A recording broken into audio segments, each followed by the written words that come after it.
ယေစုတော်ရှင်ဧကမဟာကမထာနာစရိယဗဒ္ဒနာတံဝရမုံလေဆရာတော်ဘုရားကြီး21ရက်5လ2005ခုနှစ်ည9 နာရီတွင်ဟောကြားဆုံးမတော်မူအပ်သောခန္ဓာဉာဏ်ရောက်ဒိဋ္ဌိဖြုတ်ပဋိစ္စသမုပ္ပါတရားတော်အမှတ်18အနန္တောအနန္တ5ပါးကိုအာယုံပြု၍ညီညာဖြဖြဘလို့ညာ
ယရဏတရားယရဏသံဃာယရဏမိပါဆရာသမားတို့အားယောတင်မြတ်လို့လည်းဆုံးမရှိခိုးပူဇော်ဥမျောမလျော့တော်ကြသောပူဇော်တပနာမစေရနာတရားပညာဝိရိယတို့ကြောင့်ပြီးတော့အလိုရှိတောင်းတအပ်သောမအိုမတိအမြဲနေသောနိဗ္ဗာန်တော်၎င်းဒုက္ခခသိထုံခြင်းရပြတ်သောနိဗ္ဗာန်တော်၎င်း1500ကိလေသာတို့ချုပ်ရခြင်းကသင်္ခါပြတ်သောနိဗ္ဗာန်တော်၎င်းမိမိတို့ယခုအာထုတ်ဆက်ဖြစ်သောဝိပဿနာဉာဏ်သည်လေးမြန်စွာမဲ့ညာသို့ကျေစုပြုနိဗ္ဗာန်တော်မျက်မှောက်ပြုလနိုင်ကြသည်ဖြစ်စေမူလနှစ်ပြားတစ်ခေါက်မူလနှစ်ပြားသစ္စာနှစ်ခုလေးခုတော်ယမစမဧကုမြာနှင့်သုံးပါးအစနိယမူလဝတ္တဝါနှင့်ကာလသုံးပြားရှင်းရ30ဤရှိတွေကိုအလွယ်ကျမှသိရသည်တရားမှလွတ်ကြောင်းသည်နမောတတ္တဘဂဝတောအရဟတောသမ္မာသမ္ဗုဒ္ဓတ္တနမောတတ္တဘဂဝတောအရဟတောသမ္မာသမ္ဗုဒ္ဓတ္တနမောတတ္တဘဂဝတောအရဟတောသမ္မာသမ္ဗုဒ္ဓတ္တတရားနာတယ်တရားအထုတ်တယ်တရားလေ့လာတယ်ဆိုတော့မိမိခန္ဓာမှာရှိတဲ့တရားနဲ့အသိဉာဏ်နဲ့ထက်သွားဖို့လိုတယ်နော်ရှိတဲ့တရားဆိုတာရင်ဆဲလူနဲ့မြမလားခန္ဓာ၅ပါးကြာဆဲမျိုးရောတိုင်းပြီလားခန္ဓာ၅ပါးခန္ဓာ၅ပါးလို့အမှန်သိရဲ့ဤခန္ဓာ၅ပါးတရားအပေါ်မှာလူနဲ့မြမတက်တော်လို့အမှန်မှားအတိမှားအယူဆမှားတယ်မကြောက်လားအပန်သိတော့အမှားကြောက်တယ်နော်အမှားကြောင့်တက်ကတိတိမကြောက်လားဒီခန္ဓာ၅ပါးကမြင်ပြီးမပြည့်လားကြားပြီးမပြည့်လားအပြည့်ကိုသိတော့ခိုင်တယ်မြဲတယ်လို့ယုံမလား အမြစ်ကိုသိတော့ခိုင်နေမြဲတယ်ယူတဲ့တတ္တရာတိတိမပြုတ်ဘူးနောက်ခန္ဓာအစားထိုးတာသိတော့ဘဝပြည့်တယ်လို့ယူအောင်မလားအစားထိုးတာသိတော့ဘာကြောင့်ဥစ္စေရအယူမပြုတ်လားခန္ဓာ၅ပါးလို့အမှန်သိတက်ကာတိတိပြုတ်တယ်နော်တတ္တရာတိတိဥစ္စာတိတက်ကာတိတိပြုတ်သောတာပန်မောသောတာပန်ဖြစ်ချမ်းသာရှိကိုမရဘူးလို့ဘလောက်ထိချမ်းသာတယ်လက်ရှိသေးပုံမကောင်းလားမဟာနယ်မီးကိုထောက်အောင်မယ်နော်မဟာနယ်မီးတိုင်းတစ်ပါးသွားတယ်လာတဲ့ကစစ်တီပေါ်ပါလည်းနဲ့တွေ့ရှင်းနဲ့ညင်းနဲ့ဒီနေ့တွေ့ရှင်းနေညင်းကိုကြောက်လန့်လို့တရားကိုတစ်စက်ပါသတိမရဘူးတဲ့ကြားတယ်အင်းပြတ်စွာဖျားရှင်ဦးလည်းတွေ့လို့အရှင်ဗျာဒီပြီးတော့ဤကဲတိုင်းတစ်ပါးသွားတယ်ကဆင်းတဲ့နဲ့တွေ့တယ်မြင်းတဲ့ဒီနေ့တွေ့တယ်အဲ့ဒီကတရားကိုတစ်စက်ပါသတိမရအဲ့တဲ့အချိန်မှာတပည့်တော်ကိုဆင်းနှင်းလို့တပည့်တော်တည်သွားရင်ဘယ်ဘဝအများရောက်မလဲလို့မလျှောက်ဘူးလားသူ့ကိုသူသောတာပန်လို့မသိဘူးနော်ပယ်တဲ့တရားသူပယ်ပြီးပြီကြားရလားအဲ့ဒီခါကျမှဘုရားရှင်ဟောလိုက်ကြမာနမင်းကြီးငါဥမာလေးနဲ့ပြောမယ်တတိထားတယ်နော်ငါဥမာလေးနဲ့ပြောမယ်တဲ့တတိထားထောဘက်အိုးကြီးကိုထောဘက်ရှိလေးထက်ဂေကမြစ်ကိုကူးသွားမှာပေါ့ရေလေလောက်လမ်းတွဲတော့ရောက်တကတူစုတွေငုတ်တွေနဲ့တိုက်ပြီးတော့အိုးကြီးကွဲမသွားဘူးလားအဲ့ဒါအိုးကြီးကပေါ်မလားမြုပ်မလားအိုးထဲမှာထည့်ထားတဲ့စီတွေကြတော့မြုပ်မလားပေါ်မလားမာနခန္ဓာကိုယ်ကြချိစခေါင်းဆုံးတစ်ခုလုံးခေါ်တော့ခန္ဓာကိုယ်ကြီးကတော့ဆင်းနေရင်ပြားသွားမှာတဲ့နော်အဲ့ဒါအသိဉာဏ်လေးကတော့လွတ်ရမနေဘူးလားတဲ့ဖလောင်းများအားရကြမေ့တာတော့အပေကိုမကြဘူးငါ့ကွယ်ဟမ်မာနမိယတိတ်တိမခံလားသေဂာတိတိပြုတ်ဖို့အရေးကြီးတယ်နော်သေဂာတိတိမပြုတ်အင်မတန်ကြောက်စရာကောင်းတယ်ကြားလားဧရကပတ္တယဟန်ဆိုတာကတ္တဗမြတ်စွာဘုရားသာသနာတော်မှာအနှစ်2000ဒီလောက်ထိမ့်သိမ့်လေကြားလားအဲ့ဒါဒီလောက်ထိမ့်သိမ့်လို့တရားလေ့ကျင့်နေတယ်တနေ့တနေ့ဆွမ်းခံကြွမြစ်ကြီးစိုးရေတွေကတိုး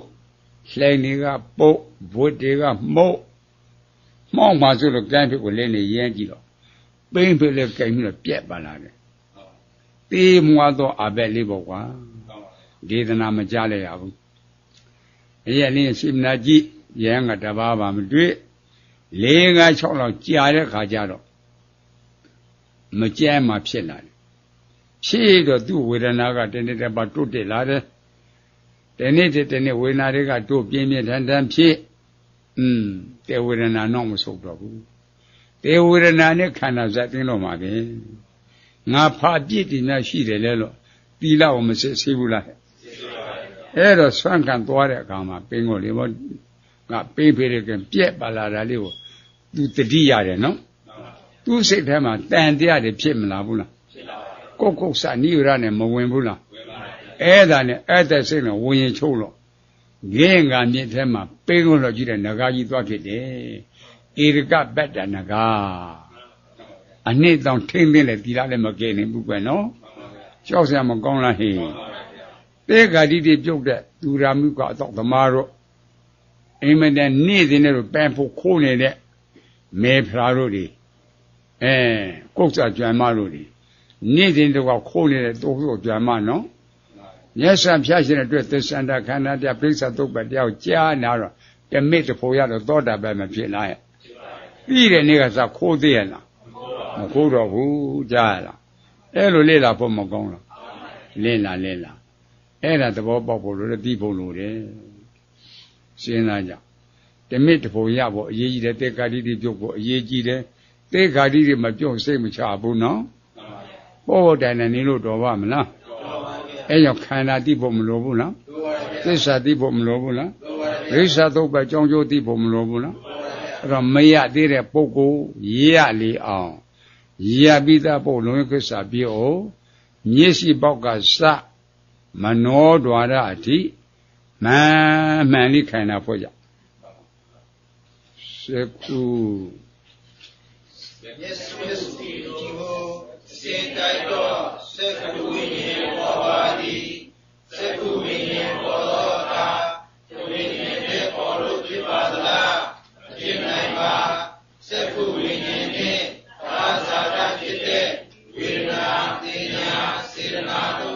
ပေါင်းသောနာမည်ခန္ဓာ၄ပါးဖြစ်ပါသည်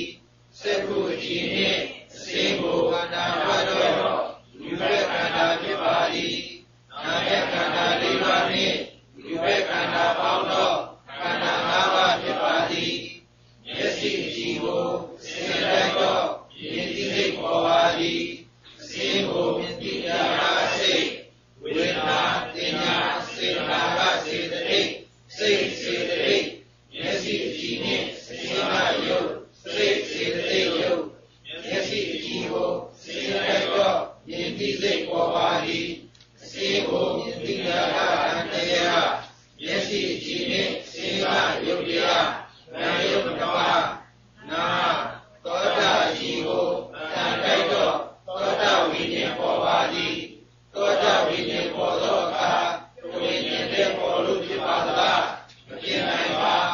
သောတာဝိညာဉ်နှင့်သာဇာတဖြစ်တဲ့ဝိညာဉ်တင်ညာစေနာသုံးပါးသောနာမည်ခန္ဓာ၄ပါးဖြစ်ပါသည်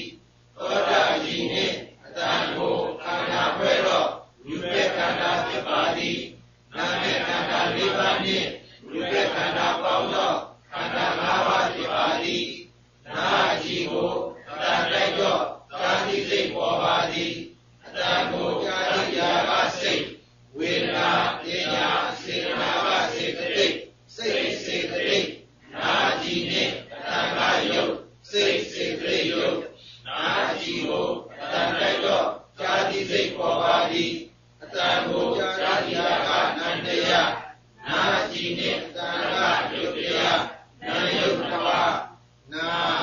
ကာဏရှိကိုအနန္တတော့ကာဏဝိညာဉ်ပေါ်ပါသည်ကာဏဝိညာဉ်ပေါ်သောအခါဝိညာဉ်နဲ့ပေါ်လို့ဖြစ်ပါသလားမဖြစ်နိုင်ပါကာဏဝိညာဉ်နှင့်အာဇာတဖြစ်တဲ့ဝေဒနာတင်ညာစေနာသုံးပါးပေါင်းသောနာမည်ခန္ဓာ၄ပါးဖြစ်ပါသည်ကာဏရှိနှင့်နာမ်ကိုခန္ဓာတွဲတော့ဒီဘက်ခန္ဓာဖြစ်ပါသည်နာမည်ခန္ဓာ၄ပါးနှင့်ဒီဘက်ခန္ဓာပေါင်းသောခန္ဓာ၅ပါးဖြစ်ပါသည်နာရှိကိုနန္တိုက်တော့နန္တိစိတ်ပေါ်ပါသည်အနန္ကိုနန္တိရာကစိတ်ဝေဒနာပညာစေနာကစေတသိက်စိတ်စေတသိက်နာရှိနှင့်နာကယုတ်စိတ်စေတသိက်ယုတ်နာရှိကိုနန္တိုက်တော့နန္တိစိတ်ပေါ်ပါသည်အနန္ကိုနန္တိရာကနန္တရားနာရှိနှင့်နာကယုတ်တရားနာယုတ်ကမလျာစေဝါအရှိကိုproခြင်းစံနာပံကရတာ၆ပါးတိုက်တော့သာတိစိတ်ဆိုတဲ့စေဝါဝိညာဉ်ပေါ်ပါသည်စေဝါဝိညာဉ်ပေါ်တော့အခါဝိညာဉ်နဲ့ပေါ်လို့ဖြစ်ပါသလားမဖြစ်နိုင်ပါစေဝါဝိညာဉ်နှင့်အာဇာတဖြစ်တဲ့ဝေဒနာတင်ညာစေနာသုံးပါးပေါင်းတော့နာမည်ခန္ဓာ၄ပါးဖြစ်ပါသည်စေဝါကြီးနှင့်ရတာ၆ပါးကိုခန္ဓာခွဲတော့ဝိဘက်ခန္ဓာဖြစ်ပါသည်နာမည်ခန္ဓာ၄ပါးနှင့်ဝိဘက်ခန္ဓာပေါင်းတော့ခန္ဓာ၅ပါးဖြစ်ပါသည်ရှားရှိကိုရတာ၆ပါးတိုက်တော့သာတိစိတ်ပေါ်ပါသည်ရတာ၆ပါးကိုသာတိရာကစိတ်ဝေဒနာပညာစေတနာကစေတသိက်စိတ်စေတသိက်ရှားရှိနှင့်ရတာ၆ပါးကယုတ်စိတ်စေတသိက်ယုတ်ရှားရှိကိုရတာ၆ပါးတိုက်တော့သာတိစိတ်ပေါ်ပါသည်ရတာ၆ပါးကိုသာတိရာကနန္တရားရှားရှိနှင့်ရတာ၆ပါးကယုတ်တရားနာယုတ်တစ်ပါးကိုကာယအကြည့်ကိုအာဟုပြောမှုပထဝီဘုဒ္ဓဘာသာတော့ဒီစိတ်ဆိုတဲ့ကာယဝိညာဉ်ပေါ်ပါသည်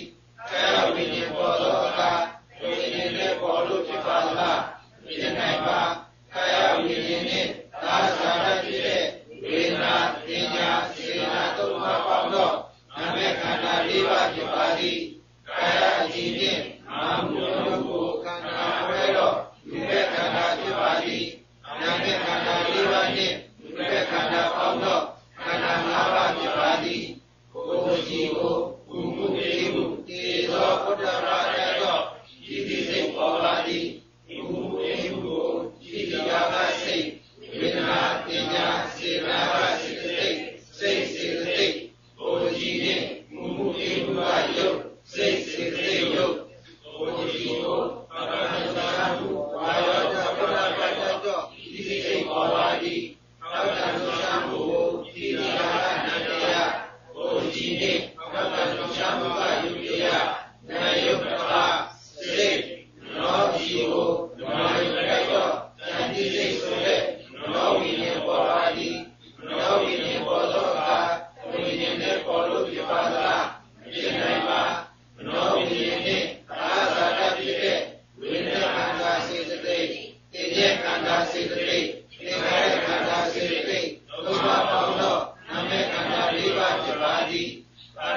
ထုနှင့်ဓမ္မယုတ်ကိုခန္ဓာဖွဲ့သောယူဘက်ခန္ဓာဖြစ်ပါသည်နာမခန္ဓာ၄ပါးနှင့်ယူဘက်ခန္ဓာပေါင်းသောခန္ဓာ၅ပါးဖြစ်ပါသည်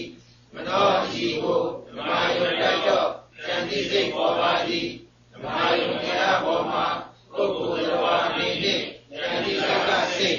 ဝေဒနာပညာစေတနာကစေတသိက်စိတ်စေတသိက်အာရဝတ္ထုနှင့်ဓမ္မယုတ်ကယုတ်စိတ်စေတသိက်ယုတ်မနောရှိကိုဓမ္မယုတ်တိုက်သောဉာဏ်သိစိတ်ပေါ်ပါသည်ဓမ္မယုတ်တရားပေါ်မှာပုဂ္ဂိုလ်တော်အနေနှင့်ဉာဏ်သိတာကနန္တရားအာရဝတ္ထုနှင့်ဓမ္မယုတ်ကယုတ်တရားယုတ်ယုတ်နှစ်ပါး6 ဓဝါယခန္ဓာဖွဲ့ကြည့်တော့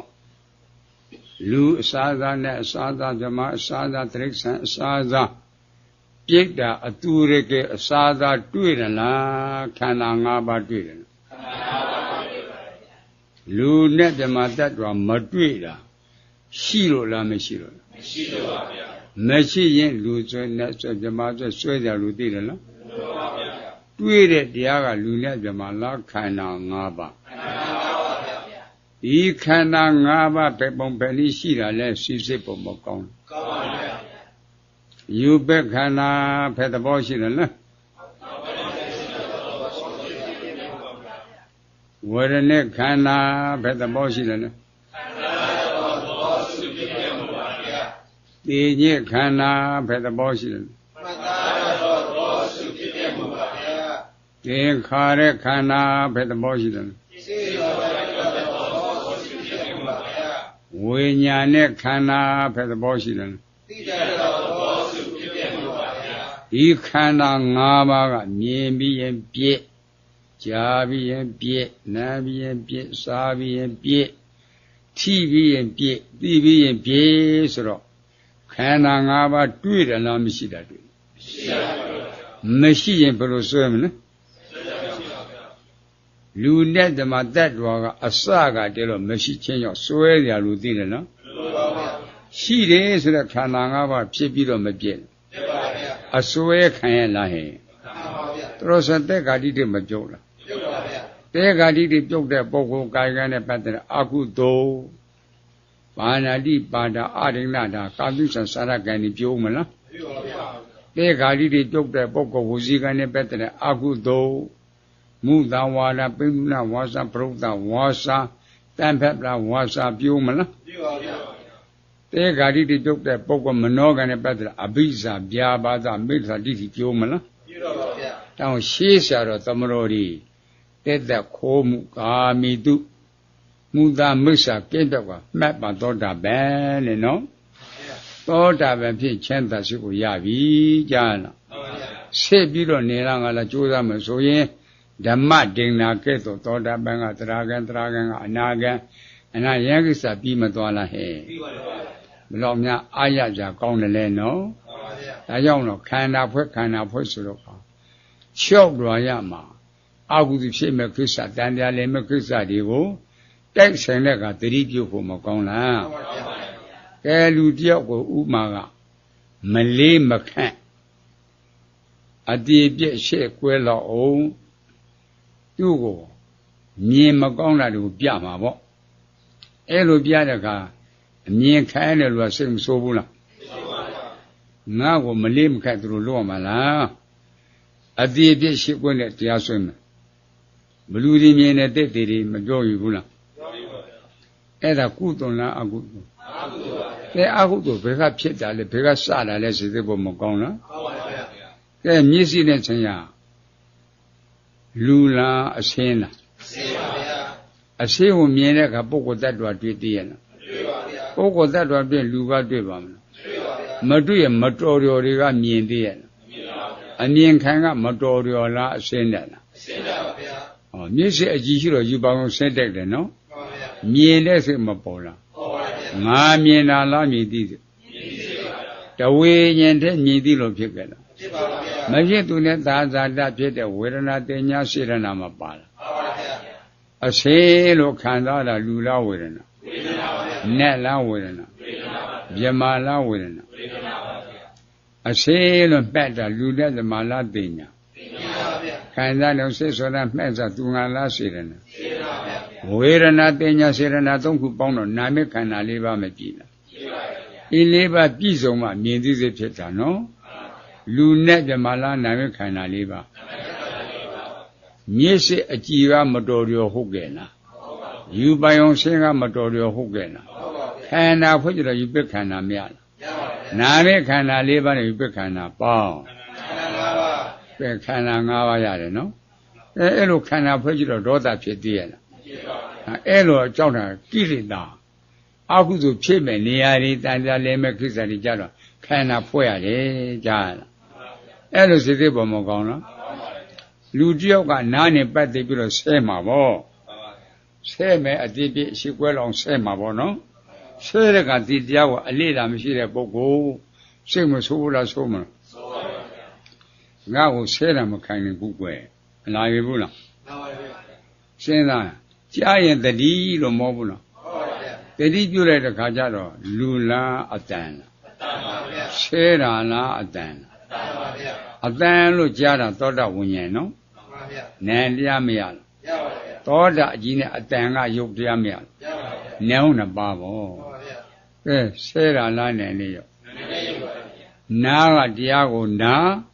ဉာဏ်ကခန္ဓာလှည့်လို့မဟုတ်ဘူးလားဟုတ်ပါဘူးဒီခန္ဓာလှည့်တဲ့ကပုဂ္ဂိုလ်တ attva တွေ့သေးရဲ့လားပုဂ္ဂိုလ်တ attva ဆဲတာကတွေ့သေးရဲ့လားတွေ့တဲ့တရားကဆဲတာလားနဲ့လေးရောအဲ့လိုလေ့လာဖို့မကောင်းလားသူတို့ဆိုရာဂဒေါသမောဟဖြစ်ပါမလားအဲ့ဒါခန္ဓာဖြစ်ကိုလှည့်တဲ့ပုဂ္ဂိုလ်တာအဲ့လိုစိတ်ဖို့မကောင်းလားဒီမှာပင်လားနော်မသိပင်နေပါမလားစေသာအဲ့ဒါကမကြသူကြဘူးဖြတ်မယ်ကြောက်ဖြောင်းသားကောင်းကောင်းဖွေးဖွေးလေးတပိတ်သာလုံးပြီးတဲ့ကြောက်ဖြောင်းသားနေလှမ်းလိုက်နေလှမ်းတော့ကပြော့မလားဘူးလားပြော့တဲ့ကောင်တော်လေးကိုအစဉ်ပြေတဲ့ကောင်ဆင်ဖြူတော်ကြီး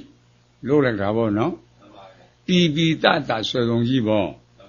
အဲ့တော့စပွဲပေါ်မှာတင်ထားတရားနာပြိဿတ်တွေမင်းတို့ဘာတွေမြင်တယ်လဲလို့မေးရင်ဘယ်လိုဖြေပေးမလဲရှင်းပြီးတော့မြင်တယ်အဲ့လိုစိတ်ပေါ်ပေါ်ကောင်းလားဒီချာချာလေးလားနော်ကဲအဲ့ဒီရှင်းပြီးတော့ကိုဆွမ်းလန်းဆရာတော်ဘုရားကြီးဘယ်လိုဟောတယ်လဲအရှိကိုကြည့်မရှိတာမြင်တတ်တယ်ပုထုဇံကံတဲ့ကြားလားအရှိကိုကြည့်မရှိတာမြင်တတ်တယ်အဲ့ဒီရှင်းပြီးတော့နည်းနည်းနေလှမ်းလိုက်နော်နေလှမ်းလို့ပြောတဲ့အခါပေါက်ပေါက်ဆိုများဆုပ်တယ်လို့ဘယ်ပြန်ညာပြန်ဆုပ်ကြည့်ရှင်ဖြူတော့တွေ့မလားဖျောင်းလုံးတွေ့မလားဖျောင်းလုံးတွေ့မယ်နော်အဲ့ဒီဖျောင်းလုံးကိုတခါပြန်ပြီးတော့တပိတ်သာရှိတာတကြက်သားစီစုပြီးခါမှကြက်ချင်းတရားပေါ့နော်အယုတ်ပေါင်းတရားလို့လိုက်တာပေါ့လူယုတ်နတ်ယုတ်ဗြဟ္မာယုတ်တိရစ္ဆာန်ယုတ်တွေလေအယုတ်ပေါင်းတရားစပွဲပေါ်မှာအကုန်လုံးဖြတ်နေတာတရားနာပြိဿတ်တွေဘာတွေမြင်လဲလို့မင်းဘယ်လိုဖြေပေးမလဲဘုရားပေါင်းတရားမြင်တယ်နော်အဲ့ဒါနင်းလှမ်းပြီးတော့မှအကုန်လုံးစုပြီးတော့ခြေတော်နဲ့နင်းကြည့်လိုက်နေပြီးတော့မှပေါက်ပေါက်ဆုပ်တယ်လို့ဘယ်ပြန်ညာနဲ့ဆုပ်ကြည့်လိုက်တဲ့ခါကျတော့အယုပေါင်းတရားတွေ့တာလားဖျောင်းလုံးတွေ့တာတကယ်ရှိတာကအယုပေါင်းတရားလားဖျောင်းလားဘုရားပြတဲ့ဝိဇ္ဇာမြင့်ပန်တက်ကြည့်တော့ဖျောင်းလားအရှင်းတယ်လားမြင်တာကိုတင်ညာပုံတယ်တင်ညာတင်ညာရှင်းမှတင်ညာသိမယ်မြင်တာကအစေတာကိုမြင်တာတင်ညာကဆင်ဖြူတော့တင်ညာကအယုတ်ပေါင်းတရားရလားစိတ်ပုံပေါင်းကောင်းလားအဲ့ဒီတင်ညာကိုမြတ်စွာဘုရားကဘယ်လိုဟောတာလဲလို့စိတ်ပုံပေါင်းကောင်းလားတန်းနှစ်ပမာဏတော့မဟုတ်ဘူးလားတန်းနှစ်ဆိုတာတကူကဆုံကြတော့အပေါ်ကနေအောင်ကကြောက်အောက်ကမြေခိုးကမိုးတောင်မြေကြီးရေပြင်းလို့မထင်ဘူးလားဟဲ့ဒါသမင်အပေါင်းကမုတ်ဆိုးရန်ကြောက်ပြီးတော့ပုံရှုံနေကြတာနော်အဲ့တော့ရေငဲ့တဲ့ပြက်တာရေဆန်လာတဲ့ကရေရှာထွက်မလာဘူးလားကံပါဘောကရက်ကြည့်လိုက်တဲ့ကအောက်မှာရေပြင်းကြီးပေါ့ကွာရှင်းပြီးတော့မသွားရဘူးလားရှင်းသွားတော့ကရေတွေ့ရလားတောင်မြေကြီးနော်အဲ့ဒါမော့ကြည့်တော့ကရေကရှင်းမှာဟုတ်တပြားလောက်ဆစ်ပြီးတော့မသွားဘူးလားသွားတဲ့ကတပြားလောက်ရောက်တဲ့ကရေတွေ့ရလားမော့ကြည့်တဲ့ကရှင်းမှာပေါ့ အဲ့ဒါတော့ဆက်ပြီးတော့လက်သွားတာသားသမီးအပေါင်းရေငက်ပြီးတော့မတည်ကြလားရေတော့လို့တည်ရတာလားငဲ့လို့တည်ရတာအခုလေတရားနာပြိဿတ်ဒီတန်းနှစ်ပမာဏဆိုတဲ့အတိုင်းလူချမ်းသာရှာကြတာနဲ့ချမ်းသာရှာတာမြန်မာချမ်းသာရှာတာတွေ့ကြပြီလားမရှိလို့မတွေ့တာလေမရှိတော့မရှိတာရှာတွေ့ပါမလားကွယ်စဉ်းစားနော်သားတဲ့ပေါင်းရေးရှာတော့လို့တောင်းတန်းနှစ်ပမာဏလို့မောဘူးလားစိတ်ကထင်တာကွယ်နော်အဲ့လိုစိတ်ပုံမကောင်းလားဒါကြောင့်သိဉ္ဇခန္ဓာတန်းနှစ်ပမာဝေဒနာခန္ဓာကရေပွက်ပမာယူဘက်ခန္ဓာရေမြုပ်ပမာဏမောဘူးလားအဲ့လိုစိတ်ပုံလို့လေကွယ်အမှန်ပြီးတော့အမှားမပြောက်လားအဲ့ဒါကြောင့်မလို့အဝိဇ္ဇာမြေလုံးနဲ့တက်ကြီးက32ပုံကွယ်ကြားရလားစိတ်ပုံမကောင်းလားအဲ့ဒါဝိညာဉ်နဲ့ခန္ဓာနဲ့အဝိဇ္ဇာမြေလုံးတွဲကြည့်တော့ကဟော30ပုံပေါက်တော့တာကြားရလားစဉ်းစားပုံမကောင်းလားကဲကိုထင်တာလေးတွေ့တဲ့တရားကနိုင်နေုံနော်ထင်တာကလူနဲ့ပြောပေါ့ထင်တာနဲ့တွေ့တာကအမှန်မရဘူးလားမတွေ့တာရှိလို့လားမရှိလို့မရှိရင်ဘယ်လိုဆွဲမလဲအဲ့လိုစိတ်ပေါ်သိဖို့လိုတယ်ကွကြားရလားအဲ့အမှန်သိတော့အမှားပြောက်တယ်နော်အဲ့တော့ခန္ဓာဖြစ်ကိုတကယ်ဉာဏ်နဲ့ဖို့လိုတယ်ကြားရလားဉာဏ်မနဲ့လို့သက်ကတိတိပြုတ်ပါမလားပြုတ်ဘူးကွဆဲလို့လည်းကြားတော့ဒေါသဖြစ်တယ်မတော်တော်တယ်မြင်လို့ဒေါသဖြစ်တယ်ကြားရလားအမှန်မြင်တော့အမှားပြောက်တယ်နော်အဲ့လိုစိတ်ပေါ်မကောင်းလားဒါမှသိမှပင်နေတာမသိပင်နေမှမလားသိအောင်ကြိုးစားကွကြားရလားကဲတခါမကြောက်ကြဘူးထက်မယ်ရှေးထိကြုံကကြီးကအဲ့ဒီခွေလေးတွေရှေးခွေ6ခွေတောက်ခွေမှာအစိတ်သားလောက်ဆိုင်တဲ့ခွေရှေးကလည်းအကောင်းစားအထိုးလေးတွေ6ထုပ်အနားမှာရေကလည်းတန်တန်ရှင်းရှင်းစုပ်တန်းနဲ့တရားနာပြိဿရှေးတင်ရှေးလေးတွေဖောက်ပြီးတော့ထဲတဲ့ခွေတုံးရေရင်းနဲ့စိုက်ပြီးတော့စုပ်တန်းနဲ့မှုပြီးတော့မဖြောရပြီဘူးလားအားလုံးပြီးပြီဆိုတော့ကစဘောကိုတင်ထားလိုက်နော်တရားနာပြိဿတဘာတွေမြင်လဲလို့မေးရင်ဘယ်လိုဖြေပေးမလဲရှေးကိုမြင်တယ်ကဲတခါပြန်ပြီးတော့ရှေ့မှာပိက္ကာကြီးရှိတယ်နော်အဲ့ဒီပိက္ကာပေါ်မှာရှေးစစ်ချပြီးခါမှရှေးစစ်ကြရအယုတ်ခင်လို့ဆိုတဲ့အတိုင်းလေးသားကောင်းရှေးကလည်းကောင်းဓာတ်ပုံရဲ့ပြီးတဲ့ကဲ့သို့တစ်ဖက်ကနိုင်ငံကျော်စက်လည်းမင်းသမီးပုံတစ်ဖက်ကနိုင်ငံကျော်စက်လည်းမင်းသားလေးပုံမော့အဲ့ဒါလိုခြေလဲလိုက်တဲ့အခါမှာအမျိုးသမီးတွေကမင်းသားလေးမြင်တဲ့အခါလောဘတဏှာမဖြစ်ဘူးလားအမျိုးသားလေးတွေကမိမိနဲ့လောဘတဏှာမဖြစ်ဘူးလားသမုဒယသစ္စာကွယ်နော်စဉ်းစားဖို့မကောင်းလားအဲ့ဒါအမျိုးသမီးလေးမြင်တာအမျိုးသားလေးမြင်တော့လောဘတဏှာပေါ့တကယ်အမြင်ခံအရှုခံကမင်းသမီးလားဆေးလားမင်းသားလားဆေးလားဆေးလို့မြင်တဲ့ပုဂ္ဂိုလ်လောဘဖြစ်ပါမလားအမှန်သိတော့အမှားမကြောက်လားအဲ့ဒါစိတ်ပုံလို့တယ်နော်အဲ့ဒါသူနေတဲ့စုပ်တန်လေးတွေနဲ့ပြန်ပြီးတော့မှစုပ်ပြီးရအဲ့ဒါသူရောင်ုံခြေထားတဲ့ခွက်တွေကိုသူ့ခွက်ပုတ်ခွက်ထည့်လိုက်တာပေါ့ပြန်ပြီးတော့ထည့်တာခွက်ထည့်ကြတော့ငိုမူလအတိုင်းဘာတွေမြင်လဲလို့မေးကဘလို့ဖြေပေးမလဲဆေးကိုမြင်တဲ့ကမင်းသမီးတွေ့သေးရလားမင်းသားကတွေ့ရလားတကယ်တွေ့တဲ့ကမင်းသမီးလားဆေးလားမင်းသားလားဆေးလားတကယ်စီးကြတော့ကဆေးလားအစင်းတက်လားဆေးလားအစင်းတက်လားအစင်းတက်လို့လေ့လာဖို့လိုတယ်နော်တဲ့အစင်းကယူပက်ခန္ဓာချောင်းတဲ့ညစ်တဲ့ရေမြုပ်ကြီးတဲ့တော့လို့မဟုတ်ဘူးလားအဲ့လိုလေ့လာဖို့မကောင်းလားအဲ့ဒါယူပက်ခန္ဓာအစင်းပက်ခန္ဓာဖောက်ပြန်ပြီးတော့မပြည့်တော့ပြည့်ရင်နိစ္စလားအနိစ္စအနိစ္စလက္ခဏာဒုက္ခသစ္စာဒုက္ခလက္ခဏာဒုက္ခသစ္စာအနတ္တလက္ခဏာဒုက္ခသစ္စာလို့မဟုတ်ဘူးလားကဲရှင်းတာကလွတ်လို့တွေ့သေးရဲ့တွေ့ပါဘူးရှင်းတာတဲ့တရားလားရှင်းတဲ့တရားရှင်းတယ်လို့အမှန်သိကအဲ့ဒီခန္ဓာပေါ်လူချင်းတင့်တဲ့တဏှာလာအောင်မလားအမှန်သိလို့အမှားမကြောက်လားအဲ့ဒါလွင်ချစ်တယ်ကွနော်သိမှပင်လည်းမသိပင်နေမှာမလားသိအောင်ကြိုးစားခန္ဓာသိဖို့လိုတယ်နော်သစ္စာသိဖို့လိုတယ်နော်ပရိစ္ဆသုတ်ပဲကြောင်းကြိုးသိဖို့လိုတယ်အဲ့တော့မရသေးတဲ့ပုဂ္ဂိုလ်ရလေအောင် ရပြီးသားပုဂ္ဂိုလ်ရင်းကိစ္စပြီးအောင်သစ္စာဖွဲ့ ဝေဒနာခန္ဓာဝေဒနာတရားပေါ်မှာအာသုဘယထာမင်းနေတဲ့လူချင်းမှုတည်တဲ့မှုဆွဲလန်းမှုကလောဘတဏှာဝိရိယသစ္စာဝေဒနာခန္ဓာတရားဤဖြစ်ဖြစ်သင်္ခါရဒုက္ခသစ္စာဒုက္ခသစ္စာဟုပိုင်းခြား၍ဒါကသမာဓိဋ္ဌိမေဃသစ္စာဝိရိယသစ္စာတရားနှင့်နောက်ခန္ဓာမလာတာကနိရောဓသစ္စာတင်ညက်ခန္ဓာတရားပေါ်မှာအာသုဘယောက်ျားမိန်းမနေတဲ့လူချင်းမှုတည်တဲ့မှုဆွဲလန်းမှုကလောဘတဏှာဝိရိယသစ္စာ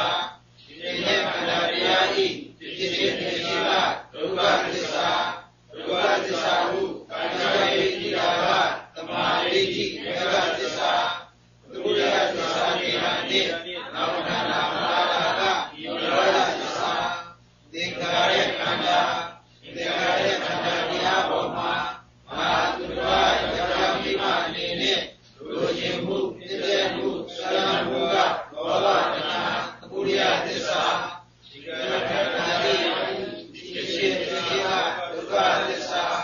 ဒုက္ခသစ္စာဟုပိုင်းခြား၍ဒီတာကသမာဓိဋ္ဌိမေဃသစ္စာ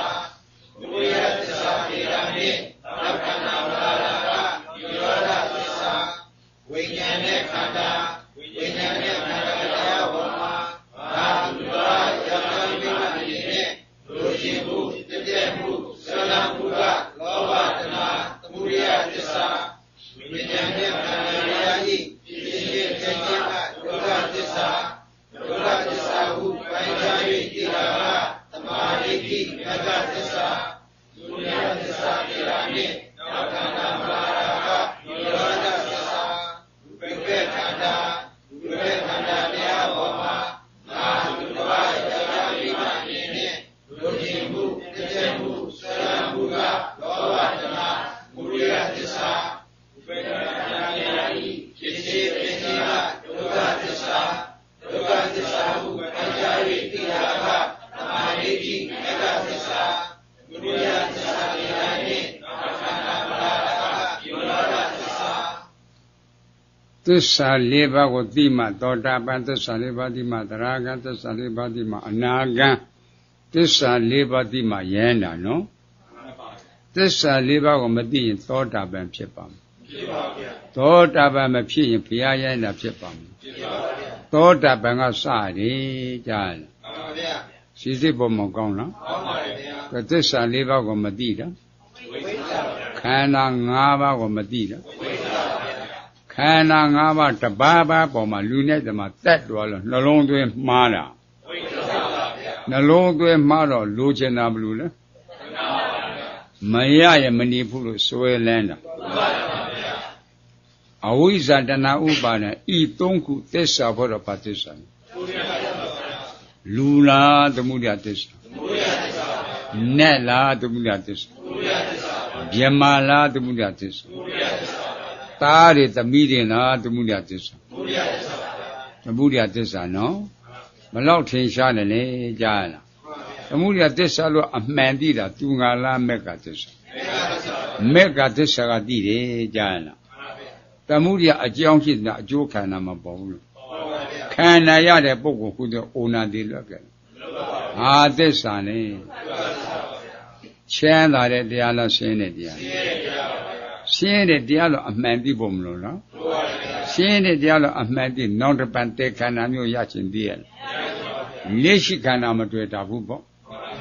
မတွေ့တာတောင်းခန္ဓာတောင်းတာအောင်မလားအဲ့ဒါလိုရင်အခြေတည်ွက်နော်သိမှပင်တာမသိပင်ပါမလားသိအောင်ကြိုးစားဒါကြောင့်ခန္ဓာဖွဲ့သစ္စာဖွဲ့ဆိုတာအရေးကြီးတဲ့တရားတွေနော်အဲ့ဒါသွားတယ်လာတယ်6တော်ရမှာခန္ဓာဖွဲ့ရမယ်နော်6တော်ရမှာသစ္စာဖွဲ့ရမယ်နော်အဲ့ဒါလွင်ချစ်ဒီပဲကြားလားအဲ့ဒါမသိမင်းတော့လုခင်လုမရဘူးဟဲ့စဉ်းစားဖို့မကောင်းတော့မကြည်ရသူကြားဖူးတတ်မယ်ရှေ့ဒီကြောကာကြီးကတိုင်းဒီအုပ်ချုပ်တဲ့ရှင်မြေကြီးတော်လေခါစားသွားတယ်မြေစီလည်းလက်မှားပြီးတော့မှ အဲ့ဒါဆင်ကတိုးသွားတာရာခင်းကိုပေါက်သွားတယ်အဲ့ဒီရာခင်းမှလည်းအခါနဲ့ကသူ့ကိုယ်သူ့ချမ်းကိုချမ်းစောင့်ရှောက်ကြတာအဲ့ဒီနေ့တော့အမျိုးသမီးလေးတယောက်တည်းလူရှိတဲ့ဆိုလာတော့တာအဲ့ဒီမြစ်စီလမ်းမှာတဲ့ရှင်မင်းကြီးကရောက်တော့အနားမှာရေရှိရမစားပါတော့မတောင်းဘူးလားတောင်းပါဗျာမြစ်စီလမ်းမှာက3ရက်4ကြာသွားပြီနော်အစာကပြက်ရေကငဲ့ကိုကွယ်မှန်ပါဗျာဥယျင်တဲ့နဲ့ရေမယူခဲ့ဘူးပေါ့နော်ကြည်ရင်ရေ3ဆောင်မဆိုပေးပါပေါ့သူတို့ဆိုလည်းပေးစမ်းကွာလို့မပြောရဘူးလားပြောပါဘူးရှေးကလည်းကြတော့ပကံခွေးအောင်လုပ်တဲ့လူတွေမမွေးသေးဘူးကွပကံလုပ်တဲ့လူတွေမမွေးသေးဘူးကြားလားနှီးတွေကိုရစ်ပြီးတော့မှတောင်းအဲ့ဒီတောင်းထဲမှာထစ်စားရတာအဲ့ဒီကောင်းတာဝါကြည်တော်လေးနဲ့တောက်ရတာနော်မှန်ပါဗျာအုံးမကကြတော့အုံတီမှုတ်တယ်နဲ့ရီလို့ရတာကျွတ်မှန်ပါဗျာအုံးမလို့ရပြီဘူးလားဟဲ့လို့ပါပါဗျာအဲ့ဒါနဲ့ဝါကြည်တော်လေးကခံမဲ့ကျအစိတ်သားလို့ဒီမှာပေါ့ကြိုင်မင်းခိုးပြီးတော့မှကျွေးမိတန်းနဲ့ထွက်လာခဲ့တာအဲ့ဒါနဲ့ပြေးတော့ငှက်ကလည်းငှက်လားအစားတော့ကပြက်လာတော့စောက်တယ်သူ့စိတ်ထဲမှာအာရပါရငါရှင်မြင်ဖြစ်တာကြာလာပြီကြံရင်အဲ့တော့ကောင်းတယ်တခါမှမတော့မိဘူးပေါ့ငါ့ကိုဆက်တတ်တယ်ကြံတွေကညက်နေသဘောပေါ့သူငှက်ထားတော့မစင်စားဘူးကြားရတယ်ပြက်လာခဲ့တာမစင်စားဘူးစိတ်ကဖောက်ပြန်တော့နဲလို့ရောက်ကသေကြံခင်းသိမ့်မယ်စိတ်ကူးမထည့်ဘူးလားကြံရကောင်းတာဟုတ်ကြံခင်းသိမ့်မယ်အမျိုးသမီးလည်းတယောက်တည်းကာယကံမြောက်ပြည့်မှားမယ်စိတ်ကူးမထည့်ဘူးလားအဲ့ဒါစိတ်ကူးထည့်တာကုသိုလ်လားအကုသိုလ်အကုသိုလ်ပါဗျာအကုသိုလ်နော်ကဲနောက်တစ်ပတ်ပြီးစမ်းကွာတော့တာအားမရဘူးပေါ့နောက်တစ်ပတ်တောင်းတော့ကြံခုတ်ပြီးတော့တစ်စစ်ပါမထွက်ကွာတပင်းကနှစ်ပင်းနှစ်ပင်းကသုံးပင်းဆက်ကွာ10ပင်းထိဆက်ကွာတစ်စစ်ပါမထွက်တောင်းကထွက်ပါရဲ့ကနေအခုဘာကြောင့်မထွက်တယ်လဲလို့မမေ့ရဘူးလားမေ့ရပါဘူးအမျိုးသမီးလည်းရိုးရိုးလေးတောသူကိုမပြောတတ်ဘူးတော့ရှေးကနေပြီးတော့မှမိဘတွေညာဘိုးကြီးဘွားကြီးတွေပြောတယ်ကြားမိတယ်တိုင်းပြည်အုပ်ချုပ်တဲ့မင်းများမင်းရဲ့တရား10ပါးနဲ့မညီညွတ်ရင်မိုးခေါင်လို့ကြားမိတယ်တဲ့သူကရှင်ပြေဖြစ်နေတာအဲ့လိုပြောတော့တာနော်သူကစဉ်းစားပြီးဟုတ်ပြီမှားမှန်းသိတော့တာဗောနော်မှားမှန်းသိတော့ကအကျိုးပြစ်တို့မပြောရဘူးလားအဲ့ဒါကမှကြံရင်အရသာကောင်းလန်းလို့ကြံခင်းတယ်သူတို့စိတ်ကူးမိတယ်မင်းပေါ်မှာလည်းငါသူတို့စိတ်ကူးမိတယ်အဲ့တဲ့အပြစ်ကိုခွင့်လှက်ပါလို့မပြောရဘူးလားပြောပါဘူးအခုလူတွေတယောက်တော့မှားတယ်ကအပြစ်ကိုခွင့်လှက်ပါလို့မပြောဘူးလားပြောပါဘူးတာမန်လေးပြောတာပါအခုမင်းပေါ်မှာကာယကံမြောက်ငါစိတ်ကူးတယ်အဲ့လိုလေစိတ်ကူးတယ်လို့တိတော့မပြောရဘူးလားပြောပါဘူးအခုသားတွေဖုံးထားတာမပြောဘူးမှားတာကိုခွင့်လှက်ပါတယ်မှားတာကိုလည်းကြားလားမှားပုံလေးတော့စုံပြောမှာပါအဲ့ဒါစုံပြောတော့တာစုံပြောတော့ကအတင်မှားလာငါဘာသိမလဲတဲ့ကြားလားကဲခြီလွန်လေးလွန်ဟုတ်ကဲ့လားဟုတ်ပါဗျာသိပါမလားသိပါဗျာနှုတ်လွန်အာလွန်ကဟုတ်ကဲ့လားဟုတ်ပါစိတ်ကမှားတာဖေသိမလဲသိရလားသိပါဗျာအမျိုးသမီးလည်းမသိဓာတ်ကသိတယ်ဟောကြရင်မထွေးဘူးဓာတ်ကမသိလားဟာသိပါဗျာဟောလူကမသိဓာတ်ကသိတယ်ဗျာအဲ့ဒါကြရင်မထွေးတာကုသိုလ်လားအကုသိုလ်အကုသိုလ်ပါဓာတ်ကသိတယ်နော်လင်းလို့ရပါမလားဟဲ့လင်းအောင်စိတ်မကူးနဲ့အပေကမလွတ်ဘူးအပေကမလွတ်ဘူးစိတ်သာချအဲ့လိုစိတ်သိပေါ်မကောင်းလားအဲ့ဒါနဲ့အကျိုးပြည့်တယ်ပြောပြီးတော့မှားမှန်းကြည့်တော့မတောင်းပန်ဘူးလားတောင်းပန်တယ်ကိုမှားတယ်လို့တောင်းပန်ရတာအခုကတော့အပြည့်ရှိတာလေးခွင့်လိုက်ပါတော့ဒါကသူ့အပြည့်ထဘာလို့မသိဖဲ့ဘောသိအောင်ပြောမှာပေါ့ကွာဒါမှအကျိုးပြည့်တယ်ပြောမှာခွင့်လွှတ်လို့ရတာကဲစိတ်သိပေါ်မကောင်းလားအဲ့ဒါနဲ့အဲ့ကျမှန်ကန်တဲ့တင်ပြောတော့ကအတင်မှားတာငါမသိတဲ့သို့တော်လည်းခွင့်လွှတ်ပါလေနော်နောက်တကံပြန်ပြီးတော့ပေးကြောင်းတော့မတောင်းဘူးလားခုတ်တော့ထွေးလာခဲ့တော့တာကွယ်တော့မှားတော့ကအကုသိုလ်ကြံထွေးကြလားကဲမှားမဲ့ပြီးတော့ပြန်တောင်းမှတော့ကကုသိုလ်တော့မဟုတ်ဘူးလားကြံထွေးမလားကြံရဥမာပြုပြီးတော့ကိုလုတ်တဲ့စီပွားရေးကိုလုတ်တဲ့အတီးတီးတွေအကုသိုလ်ဆင်းတဲ့တရားစိတ်ဆိုတာကုသိုလ်လားအကုသိုလ်စိတ်မဆိုးတာအကုသိုလ်လားကုသိုလ် စဉ်းစားနော်လောဘဒေါသမောဟဆိုတာအကုသိုလ်တရားတွေကွယ်နော်အဲ့လိုလေ့လာဖို့မကောင်းလားပြီးမှပင်နေတာကွယ်ကြားလားအဲ့ဒါဖဲပေါ်မှာလေလို့စိတ်သိပေါ်မကောင်းလားခြူရတာယူပဲခန္ဓာတရားပေါ်မှာကြံအနေနဲ့စားခြင်းမှုတောက်ခြင်းမှုဆွဲလန်းမှုကလောဘတဏှာသမုဒယသစ္စာကဲလောဘတဏှာသမုဒယသစ္စာအကြောင်းဖြင့်အကျိုးခန္ဓာမရဘူးလားခန္ဓာရတဲ့ပုဂ္ဂိုလ်အိုနာတည်လွတ်ခဲ့လားအာသစ္စာလေသမုဒယဒုက္ခလို့မဟုတ်ဘူးလားဘယ်တော့များထင်ရှားတယ်လဲနော်ဒါသမုဒယအကြောင်းဖြင့်အကျိုးခန္ဓာမရလားခန္ဓာရအိုနာတည်လွတ်ခဲ့လားအာသစ္စာလေဒုက္ခသစ္စာအဲ့လိုလေ့လာဖို့မကောင်းလားခြူရတာယူပဲ့ခန္ဓာတရားဤဖြစ်ချင်းပြစ်ချင်းကဘာသစ္စာလဲဒုက္ခသစ္စာလို့ပိုင်းခြားလို့သိတာကတမ္မာဒိဋ္ဌိမေဃသစ္စာသမုဒယသစ္စာသိတာနဲ့နောက်ခန္ဓာမလားနော်သစ္စာလေးပါးတစိုးွယ်ကြားလားပေသစ္စာကသမုဒယဒုက္ခပိုင်သစ္စာကမေဃနိရောဓလို့မဟုတ်ဘူးလားအဲ့လိုစိတ်သိပုံမကောင်းလားအဲ့ဒါထိတိမဲ့သဘောပေါက်ဖို့လိုတယ်နော်စဉ်းစားနှလုံးသွင်းမှားလို့ဖြစ်တာကွာကြားလားနှလုံးသွင်းမှန်တော့မေဃနိရောဓမဖြစ်ဘူးလားမှားတော့သမုဒယကြောင့်ဒုက္ခမှန်တော့မေဃနိရောဓအဲ့လိုလေ့လာဖို့မကောင်းလားကဲတခါပြန်ပြီးတော့မှရှေ့ကဥဒ္ဒရာလူလင်တထေသာတိက္ကသိုလ်တိုက်တိမှာကြောင်းထားတာတိက္ကသိုလ်သင်ကြောင်းထားတာဒါကြောင့်လို့ပညာချွင်ပညာတော်ဆုံးအချွန်ဆုံးဒီတာပါမောကဆရာကြီးနေမကောင်းတော့သူဝင်ပြီးတော့ပြရတယ်နော်ဇာတိတာလည်းကောင်းပညာကလည်းကောင်းဆရာကြီးကချက်တာပေါ့ဆရာကြီးကိစ္စဝိဇ္ဇာရှိတဲ့ကသူဝင်ပြီးတော့ပြရတယ်မပြဘူးလားဟဲ့ပြရတယ်အဲ့တော့ဥဒ္ဒရာလူလည်းအင်တန်ပညာကောင်းတဲ့ဇာတိတာကောင်းတဲ့တဲ့ပြီးမှကြော်ကြနေတာပေါ့ကြော်ကြနေတော့အမက်ကြီးကလည်းဖြစ်တရားသူကြီးကလည်းဖြစ်သူသတင်းကြားတော့တာကိုယ်ရင်လာစုံစမ်းနေကြားလားအကဲခတ်တယ်ခတ်တော့သဘောကျသွားပြီအနာကိုတိုးတိုးလေးဥဒ္ဒရာလူလည်းဥမာသမီးချိုးလေးတယောက်ဖြစ်တယ်မင်္ဂလာလေးထပ်ပေးပါမပြောရဘူးလားဥရဲ့ကျေးဇူးတင်လို့မဆုံးဘူးတဲ့နော်တိုးတော့သေဘွားမှာသူဘလူပဲစကူမထည့်ဘူးပေါ့ဘလူပဲစကူမထည့်ဘူးဆိုတော့ကဟောကအမက်ကြီးမှာသူ့စိတ်ထဲမှာအောင့်တဲ့မဖြစ်ဘူးလားဟမ်စဉ်းစားကွယ်အာကတတဲ့လေအောင့်တဲ့သဘောမကြတော့ဘူးကြားလားအဲ့လိုပြန်တော့တာပြန်တာနဲ့အဲ့ဒီကမှဘွဲ့လွန်ရပြီးတော့ကျောင်းကထွက်လာခဲ့တာထွက်တဲ့ကမှအစိုးရဝန်ထမ်းလည်းမလို့မိဘထားခဲ့တဲ့ပြည်စည်းကလည်းသုံးလို့မကုန်ပဲကိုရဲ့မရွာမှာတာရိကိစ္စနိုင်ကိစ္စကိုလုံးဝရဝိဇ္ဇာကုသိုလ်တွေဆောင်ရွက်ပေးတယ်နော်မပေးဘူးလားဟဲ့ဆောင်ရွက်ပေးတယ်အဲ့ဒါနဲ့တနေ့ကြာတော့ပညာဣတိယရှင်သာရိပုတ္တရာစွမ်းကံကြွတော့အဲ့ဒီကတရားလေးတစ်လုံးတို့လဲနှလုံးတို့လိုက်ပေါ့အဲ့ဒါနဲ့မိဘကကြားဘူးတော့နားပါတရားစတန်ဝင်ကဖြည့်ပြီးတော့အရှင်သာရိပုတ္တရာတော့ကိုပါတော့တာကြောင်းကိုရောက်တော့တကန်စီပြီးတော့တယ်ကြားလားတကန်စီပြီးတော့ခန္ဓာတို့အာနာတို့တက်တို့သစ္စာတို့ပြိဿတို့တရားတွေမသိရဘူးလားသိရပါဘူးအဲ့ဒါသိပြီးတော့ညာတာပညာနဲ့ပိုင်းခြားတဲ့တိနာနဲ့ပိုင်းခြားတဲ့ပါဏပိုင်းခြားလို့သိပြီဆိုတဲ့ကတစ်နှစ်နဲ့6လကြာတဲ့ခါမှာဆရာဖြစ်တဲ့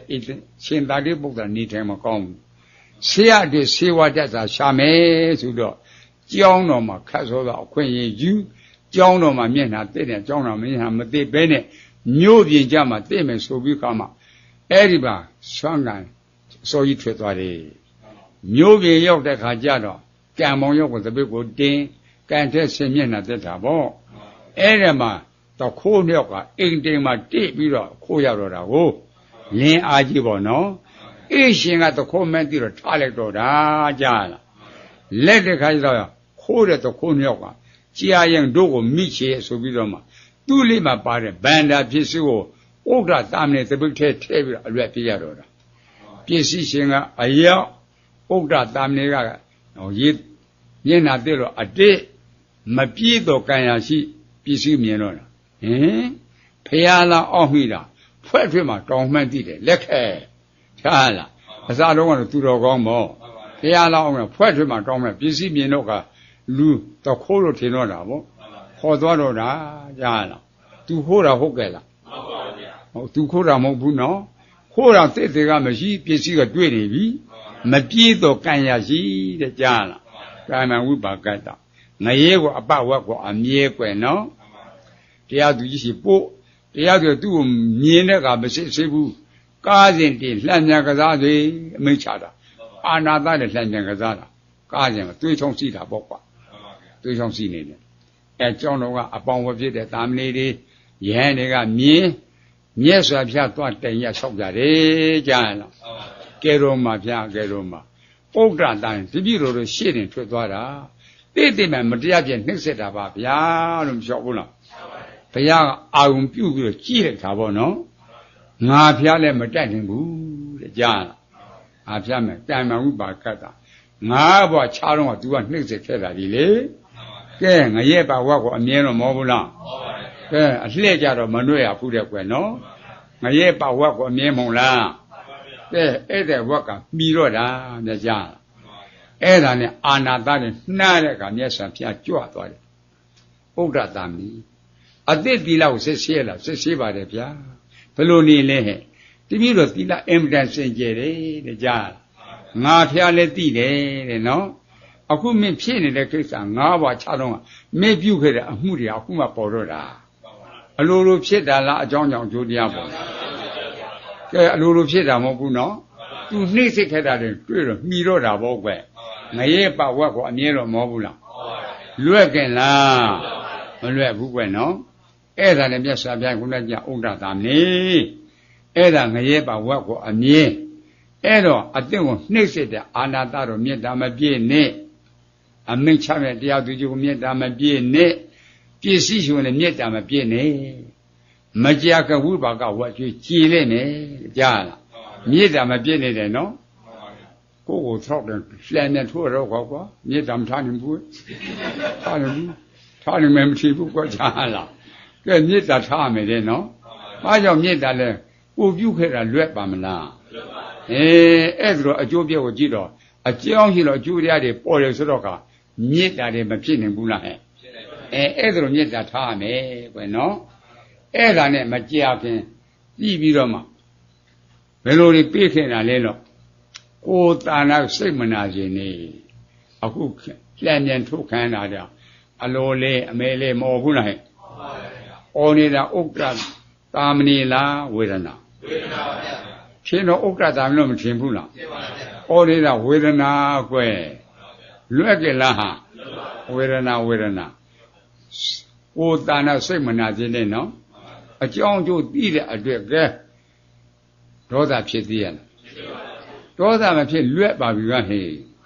ဒေါသပြောနိဗ္ဗာန်မဟုတ်ဘူးလားဒေါသပြောနေဒေါသကမဖြစ်တော့ဖြစ်ခွင့်မရတော့ဘူးနော်အကျိုးပြုကိုသိတာကိုအဲ့လိုစိတ်သိပေါ်မကောင်းလားအဲ့ဒီမကြခဝိပါကဝကကြေတော့တာခန္ဓာပုဂ္ဂိုလ်လှည့်ပြီးတော့နားတယ်ကျင်တယ်ကြိုက်တယ်ကြိုက်တယ်ပူတယ်အေးတယ်ရတယ်ရန်တယ်လို့တရားထိုင်တဲ့အခါမှာပြဘူးလားပြပါဘူးရှင်စစ်တော့ရတာလားဖောက်ပြန်ကျင်တာလားဖောက်ပြန်ကြိုက်တာလားဖောက်ပြန်အောင့်တာလားဖောက်ပြန်မူတာလားဖောက်ပြန်ကဲဖောက်ပြန်တာနော်ဖောက်ပြန်တဲ့သဘောနဲ့သိတဲ့သဘောကလို့တခြားရှိသေးရဲ့လားရူပတိတိရူပံဖောက်ပြန်ပြီးတော့မပြည့်လားအဲ့လိုစိတ်စိတ်ပေါ်မကောင်းလားကဲသူတွေငါတွေဟုတ်ကြလားစဉ်းစားနော်ကဲဖောက်ပြန်ပြီးတော့ပြည့်တယ်ဆိုတော့ကဝေဒနာတွေ့တယ်လားမရှိတာတွေ့မရှိပါဘူးယုတ်တရားကြီးတွေ့တယ်လားမရှိတာတွေ့မရှိပါဘူးဝေဒနာကဉာဏ်တရားနော်ဖောက်ပြန်တာကယုတ်တရားနော်ဉာဏ်နှစ်ပါးပေါ့ကဲအဲ့လိုစိတ်စိတ်ပေါ်မကောင်းလားထိတိလေ့လာဖို့လိုတယ်နော်အဲ့ဒါလို့ဆိုတော့ဒေါသစိတ်ဖြစ်သေးရလားဖြစ်ခွင့်မရဘူးပဲနော်ဒါကြောင့်နာတယ်ကျင်တယ်ကြိုက်တယ်ခဲတယ်ခံစားတာလူလားဝေဒနာဥက္ကဋ္ဌတာမဏေလားဝေဒနာဝေဒနာလို့သိတော့ကငါပါသိရလားဒိဋ္ဌိမပြုတ်လားဝေဒနာခံစားပြီးတော့မပြည့်လားပြည့်နိစ္စလားအနိစ္စအနိစ္စမမြဲချင်းတဲ့ချမ်းသာတဲ့တရားလားရှင်းတဲ့တရားရှင်းတဲ့တရားကိုဒုက္ခလို့ခေါ်မလားဒုက္ခဒုက္ခတရားကိုပင်သူရှိရလားတဲ့တော်လူတို့လက်ကလားအကျက်တော့ပါရလားအနတ္တလို့မဟုတ်ဘူးလားကဲအနိစ္စဒုက္ခအနတ္တနော်အဲ့လိုစိတ်သိပေါ်မကောင်းလား လို့ဆိုအနိစ္စတရားနဲ့နည်းနဲ့ပိုင်းခြားဖို့မလို့လားဒုက္ခတရားနဲ့နည်းနဲ့ပိုင်းခြားဖို့မလို့လားအနတ္တတရားနဲ့နည်းနဲ့ပိုင်းခြားဖို့မလို့လားတိရဏပရိညာစဉ်းစားဖို့မကောင်းလားနေရုပ်ကိုတွေ့တော့ကဥဒ္ဒတာနဲ့တွေ့ရလားကိုယ်ကိုယ်တတ်တော်တွေတွေ့ရလားတွေ့တာနေရုပ်ပဲတွေ့တယ်နော်ညာတပရိညာကဲလူစေတိတိနဲ့စေတိမပြောဘူးလားအနိစ္စဒုက္ခအနတ္တဆွလို့တော့ဖြစ်ပြီလို့မဟုတ်ဘူးလားအာသစ္စာရှင်းတာတဲ့တရားလားရှင်းတယ်ဗျာရှင်းတယ်လို့အမှန်သိတာရတာဘုရားဉာဏ်မောရှင်းတယ်ကလို့တခြားတွေ့သေးရတယ်ဒါအမှန်သိတာရတာဘုရားဉာဏ်နော်ဒုတိယကြိုးစားကြည့်တော့ဖြစ်ပြီပဲမတွေ့တာအာသစ္စာဒုတိယကြတော့အတိဉာဏ်ကယဉ်ပြီးတော့လာတော့ခန္ဓာကလွတ်ခြင်းနဲ့စိတ်တွေမပေါ်လားခန္ဓာကကြွက်ခြင်းနဲ့စိတ်တွေမပေါ်လားနိဗ္ဗိန္ဒဉာဏ်လို့မဟုတ်လားပြေမုံကြီးဝဲပြီနော်အပြောဆိုအနေထိုင်တဲ့ခါတိုင်းနဲ့တူရလားသိမွှေ့လာတော့တာနော်ကဲဘလောက်များအားရကြကောင်းတယ်လေကြားလားတတရားစိတ်ကြိုးစားကြည့်ဖြစ်ဖြစ်ပဲမပြေအာသစ္စာချီစကောင်းဆုံးတကူလုံးရှားခြင်းလို့ရှားဒုက္ခဆိုတဲ့တရားအဖြာတစ်ထောက်သာများတွေ့လားအဖြာတစ်ထောက်သာပါဒုက္ခမတွေ့တာရှိလို့လားမရှိလို့မရှိရင်ဒုက္ခအတီးလို့မပိုင်းခြားလားပိုင်းခြားလိုက်တဲ့တစ်ချိန်သမ္မာဝါစာသမ္မာကမ္မန္တသမ္မာအာဇီဝသီလမေတ္တာ၃ပါးမဝင်လားရှုဉဏ်၅ပါးနဲ့ပေါင်းတော့၈ပါးမပြည့်လား၈ပါးပြည့်တဲ့ချိန်ခန္ဓာ၅ပါးတွေ့သေးရလားရှစ်ပြကတွေ့သေးရလားလောကုတ္တရာလို့မောလားသောတာပတ္တိမေသောတာပတ္တိဖို့ဘာလီပေတာလဲစိတ်သိဖို့မကောင်းလားဒိဋ္ဌိဝိသိကိစ္စဆိုတာအနုတ္တကိရိတာမပယ်လားဒိဋ္ဌိဝိသိကိစ္စအနုတ္တကိရိတာပယ်တော့ပရိယုဋ္ဌာနမနောကံလာသေးရလားမနောကံဝိတ္တကမကာယကံဝစီကံလာသေးရလားမလာရင်အပယ်သွားတဲ့ကံနေမကုန်လားအပယ်ခန္ဓာဇမသိလားပါဟနာပရိညာလို့မောဘူးလားညာတပရိညာတိနာပရိညာပါဏပရိညာဤဉာဏ်သုံးဉာဏ်ရတဲ့ပုဂ္ဂိုလ်အနာမတကတန္တရာကစကိုပြုကြတဲ့အကုသိုလ်ကံကြောအနန္တကပ္ပပထွေနိနာအမျှဖြစ်တဲ့အကုသိုလ်ကံအကျိုးပေးခွင့်ရသေးရလားအကုန်လုံးဟောတိကံဖြစ်မသွားလားဤနေရာရောက်ကြိုးစားအထုတ်ကြနော်ဥဒ္ဒသာမဏေကတိတ်တိမကံလားအဲ့လိုမိဘကရတော့သွားတဲ့ကသောတာပတ္တိမေသောတာပတ္တိပုတ္တရာဂမိမေသရာမိဖို့အနာဂါမိမေအနာဂါအထက်တမေအထက်ရဲကိစ္စပြီးတော့ပရိတိုင်မိတာပက်တာရတာဗျဇန်နဲ့မြတ်စွာဘုရားကြောင့်ကြွလာခဲ့လို့ဒါကွကြားရလားအကြောင်းရှိတော့ကြိုးရတယ်မပေါ်လားဟဲ့ခန္ဓာကိုညံထည့်ဖို့လိုတယ်နော်အဲ့လိုလေ့လာဖို့မကောင်းလားကဲထိစေခန္ဓာကဖြစ်ပြပါသစ္စာသိတာကသိတာကနောက်ခန္ဓာမလားသစ္စာကအကွက်ဖဏကွက်ရှိတာကွက်လည်းဖဏပါငါလေးလီဤရှစ်သွဲကိုဒီမာယဓမ္မာနုဓမ္မပရိပတ္တိယဤလောကုတ္တရာတရားဘုပ္ပအားလျော်သောရှင်ဝပฏิပတ်ဖြင့်ဗုဒ္ဓံမြတ်စွာဘုရားကိုဥစေမိဒုက္ခသစ္စာသိတဲ့ဉာဏ်ဖြင့်ဥဇောပါ၏အရှင်ဘုရားဣမယဓမ္မာနုဓမ္မပရိပတ္တိယဒီလောကုတ္တရာတရားဘုပ္ပအားလျော်သောရှင်ဝပฏิပတ်ဖြင့်ဓမ္မတရားတော်မြတ်ကိုဥစေမိဒုက္ခသစ္စာသိတဲ့ဉာဏ်ဖြင့်ဥဇောပါ၏အရှင်ဘုရားဣမယဓမ္မာနုဓမ္မပရိပတ္တိယဒီလောကုတ္တရာတရားဘုပ္ပအားလျော်သောရှင်ဝပฏิပတ်ဖြင့်တန်ခံတန်ဃာတော်အရှင်မြတ်ကိုဥစေမိဒုက္ခသစ္စာသိတဲ့ဉာဏ်ဖြင့်ဥဇောပါ၏အရှင်ဘုရားဣ ဤကဲ့သို့ပြုလိုအပ်သောဒါနကုသိုလ်သီလကုသိုလ်ဘာဝနာကုသိုလ်အဋိဌံကုသိုလ်ပါရမီကုသိုလ်ဝိပဿနာမဟာကုသိုလ်တို့၏အကျိုးအားကြောင့်ခန္ဓာ၅ပါးယုတ်နံတရားတို့၏မဖြစ်ဝေစွာချုပ်ငြိမ်းရပါလို၏အရှင်ဘုရားသောကုသိုလ်၏အကျိုးကိုလေးမိခင်ဖခင်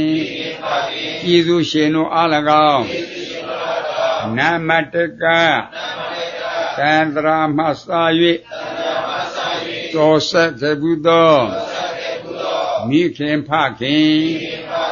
ကျေးဇူးရှင်အပေါင်းတို့အား၎င်းအာစရိယာနိစ္စဆရာသမားတို့အား၎င်းဤမာတံရိတ္တနိစ္စတရားနာစီဝေတုကြွားရောက်လာကြကုန်သောတရားနာပရိသတ်တို့အား၎င်းရေမြေတနည်းပြည့်ရှင်မင်းတို့အား၎င်းအယေတနည်းယမမင်းတို့အား၎င်းဘိုးဆောင်နဲ့အိမ်ဆောင်နဲ့ကျောင်းဆောင်နဲ့ဓမ္မယုံဆောင်နဲ့ဘုံမစိုးနဲ့ရုပ်ခစိုးနဲ့အာကာသစိုးနဲ့တော်ဆောင်နဲ့တောင်းဆောင်နဲ့ရွာဆောင်နဲ့မျိုးဆောင်နဲ့သာသနာတော်ဆောင်နဲ့စတုလောကပါဠနာမည်ကြီးမှစ၍31ဘုံကျင်လေကြကုန်သောဝေနေယဒုခိတဒုက္ခိတတတ္တဝါအပေါင်းတို့အားမာစီယာမအာမြအာမြအာမြအာမြပြေဝေပါကုန်၏အာမြရာကြသည်ဖြစ်၍ကိုယ်စိတ်နှဖျားကျမ်းမာချမ်းသာလောအင်္ဆန္ဒကလုံးတဝတိဤဝါကြပြီလျင်ဒီတော်ကောင်းတရားကျိုးစားပွားများအာထုတ်နှံလွယ်ကြသည်ဖြစ်စေ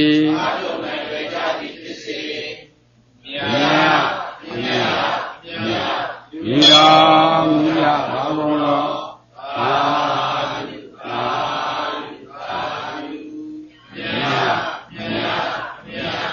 ဤတော်